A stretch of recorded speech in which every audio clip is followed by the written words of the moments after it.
think the maintenance stage is the one that has morphed the most as we've moved from more of a waterfall methodology in the industry into a more agile methodology. It used to be that, we mission accomplished, we built everything, this is all we need, and now we just need a very small amount of keeping the lights on, that once a Right. year patch or change, right? And that's about it. The market doesn't react to that very well anymore. The market wants to see new and fresh. They've forgotten about your product if it hasn't changed in a month.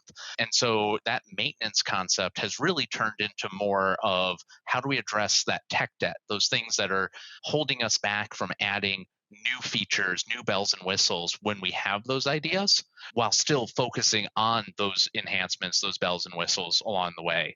And that's where a partner like Emergent can really help you to understand, here are the things that are going to have that positive long-term impact in our ability to be nimble and create new functionality on your platform, so that we can focus on those alongside that next batch of new features or functionality.